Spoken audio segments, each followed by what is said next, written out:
The role of point-of-care ultrasound, or POCUS, in evaluating patients continues to rapidly evolve. POCUS is now used to support the physical examination, quickly assess for pathology in many anatomic locations, and guide therapeutic invasive procedures. POCUS is rapid, non-invasive, radiation-free, and cost-effective. This video describes how to use POCUS for evaluation and management of the airway. To identify the upper airway anatomy using POCUS, use a high-frequency linear probe. Hold the probe in transverse orientation and place it at or below the patient's chin with the indicator to the patient's right. Starting at the mentum, identify the mental symphysis and the anterior portion of the left and right mandibular body. Slightly probe caudally to observe the structures of the oral cavity, including the tongue. Continue to slightly probe caudally to identify the body of the hyoid bone, which appears as a hyperechoic semicircle with an associated hypoechoic shadow. Just caudate to the hyoid bone. Find the thyrohyoid membrane. Here, it is possible to visualize the epiglottis, appearing as a hypoechoic structure. The preepiglottic space is the space between the thyrohyoid membrane and the epiglottis. This image is known as a face sign, where the strap muscles represent the eyes of the face, and the hypoechoic epiglottis represents the mouth. As you continue to slide the probe caudate, view the thyroid cartilage, which is recognized by its triangular shape, resembling an inverted V. The strap muscles can be seen lateral to the thyroid cartilage. The false vocal cords are seen within the thyroid cartilage with the same inverted V-shape orientation. The arytenoids are usually visible as hyperechoic structures on either side of the posterior limit of the vocal cords. Continue to slide the probe caudally to identify the cricothyroid membrane just distal to the inferior border of the thyroid cartilage. This membrane has a hyperechoic density that represents the air-membrane interface. Next, identify the cricoid cartilage. The cricoid cartilage is the only complete cartilaginous ring in the respiratory tract. However, its posterior wall cannot be visualized with ultrasound, thereby giving it a horseshoe-like appearance. Moving caudally to the suprasternal notch, visualize the strap muscles laterally, the thyroid gland, the tracheal rings, and the carotid arteries. The esophagus lies either on the left side or posteriorly to the trachea. It takes a round shape with hypo and hyperechoic features. Once the suprasternal notch is reached, turn the probe to the sagittal plane with the indicator pointing cephalad, and, in one view, visualize the hypoechoic thyroid cartilage, cricothyroid membrane, cricoid cartilage, and tracheal rings. The structures of the submandibular space can also be visualized in the sagittal plane with a low-frequency curvilinear probe. Evaluate the submandibular space by holding the probe with the indicator facing cephalad. Visualize the acoustic shadow from the mentum, the intrinsic and extrinsic muscles of the tongue, and the acoustic shadow from the hyoid bone. Predicting a difficult laryngoscopy using POCUS is important for preventing complications and ensuring successful airway management. Several ultrasound parameters have been considered to predict difficult laryngoscopy. To evaluate the distance from the skin to the hyoid bone, place the linear probe in the transverse plane at the level of the mentum with the indicator pointing to the right side of the patient. Slide the probe caudally past the structures of the oral cavity until you visualize the hyperechoic hyoid bone. Measure the distance from the skin to the hyoid bone. A measurement of greater than 1.28 centimeters may suggest difficult laryngoscopy with a conventional laryngoscope. To measure the distance from the skin to the epiglottis, continue to move the linear probe caudally and identify the epiglottis, which represents the mouth of the previously described face sign. Measure the distance from the skin to the epiglottis. Measurements greater than 2.5 centimeters can suggest difficult laryngoscopy. To evaluate the hyomental distance ratio, a curvilinear probe is required. Place the probe in the sagittal plane beginning at the mentum with the indicator pointing cephalad. The mentum shadow appears on the left side of the ultrasound screen, and the hyoid bone shadow appears on the right side of the screen. First, measure the hyomental distance with the head and neck in neutral position. The measurement should be taken as a horizontal line from the mentum shadow to the hyoid shadow. Then, repeat the hyomental distance measurement with the head and neck extended as far as the patient can tolerate. Calculate the hyomental distance ratio as the measurement obtained with the head extended divided by the measurement obtained with the head in neutral position. An HMDR of less than or equal to 1.2 predicts difficult laryngoscopy. Tongue measurements, including thickness, area, and volume, can predict difficult laryngoscopy. Tongue measurements can be performed with either the linear or the curvilinear probe.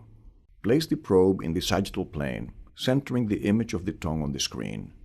Freeze the image and measure the tongue thickness as the perpendicular distance from the surface of the tongue near the hard palate to the submental skin.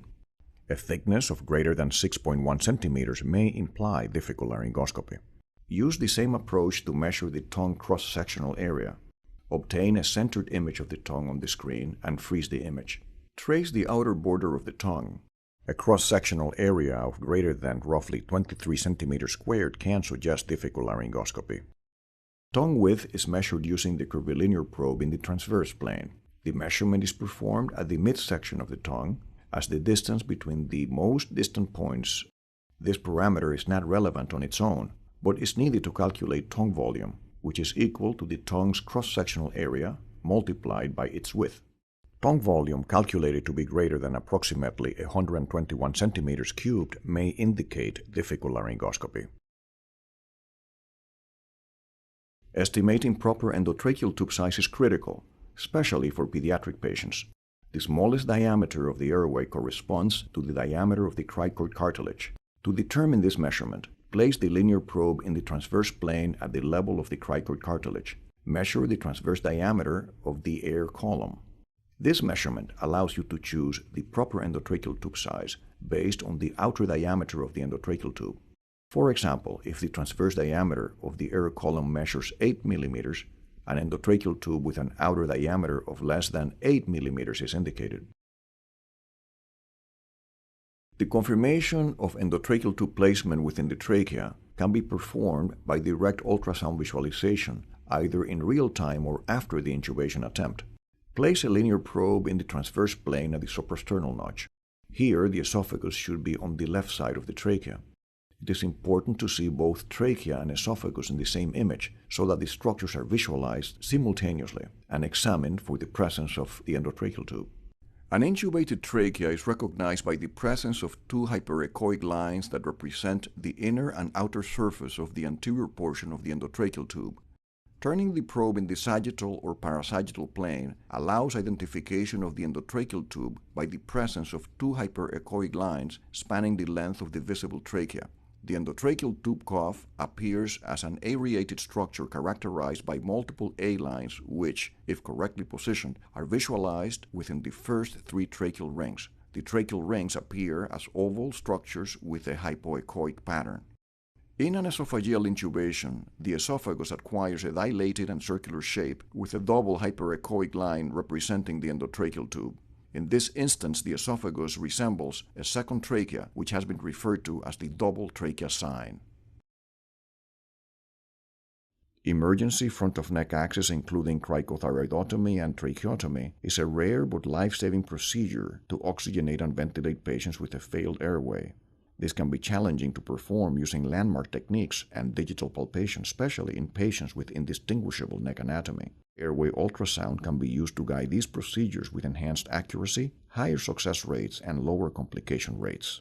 The thyroid cartilage airline, cricoid cartilage airline, or TACA approach identifies the cricothyroid membrane with the linear probe in the transverse plane. Place the transducer on the anterior neck and identify the thyroid cartilage shaped like an inverted V. Then, slide the transducer caudally and visualize an echogenic linear structure that represents the air mucosa interface of the cricothyroid membrane. Continue to slide the probe caudally to identify the cricoid cartilage as an R-shaped structure. Finally, slide the probe cephalad to identify the cricothyroid membrane for a second time. This represents the front-of-neck access point for cricothyroidotomy. The cricothyroid membrane can also be identified in the sagittal plane.